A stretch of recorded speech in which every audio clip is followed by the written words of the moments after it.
Hi, my name is Ryan Lee. I'm 29 years old and I live in Dunwoody, Georgia. And I'm going to tell you a story that happened to me a couple years ago. It all started when I was trying out this improv class through this program called Autism Improvise because I wanted to try something new and just wanted someplace to go that wasn't home. So it was run by this woman named Sandy Bruce, whose grandson is also on the spectrum like me. And the class had 6 or 7 people.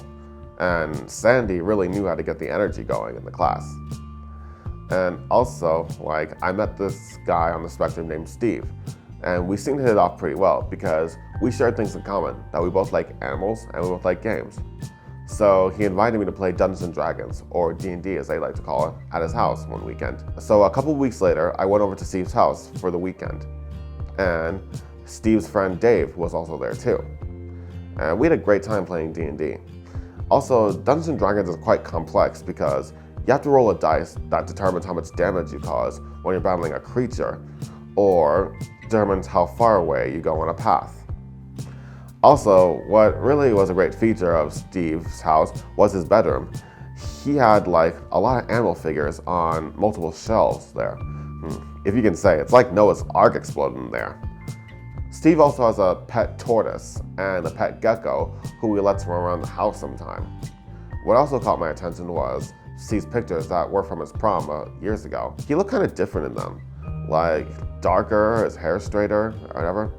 I told Steve that he kind of looked like an emo in those pictures. And later on, we had Domino's Pizza for lunch, me, Steve, and Dave, and then I left an hour later. The next week I saw Steve at improv class. Whenever I tried to talk to him, he kept walking away from me, and I didn't know why. I was like, what the H?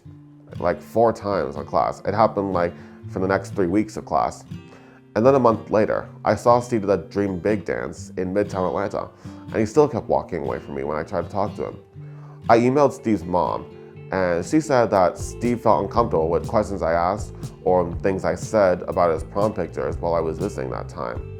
And she said not to take it personally because Steve's personality deals with this kind of stuff by just running away from it and not talking about it. But it still hurt my feelings really bad. And then later on, I heard from someone else that Steve didn't want to be friends with me ever again. And that hurt me to my core. Still, those feelings of rejection can hurt pretty bad. And you can say Steve rejected me really hard. So you can learn from this that those feelings of rejection can be so overwhelming, but I can get through them if I'm just honest with myself. So if anything like that happens again, which I really hope doesn't, but chances are it still might, I'll be okay. Because I'm lucky to have friends that I can talk to about it and confide in about it, and they can make me feel better. Thank you.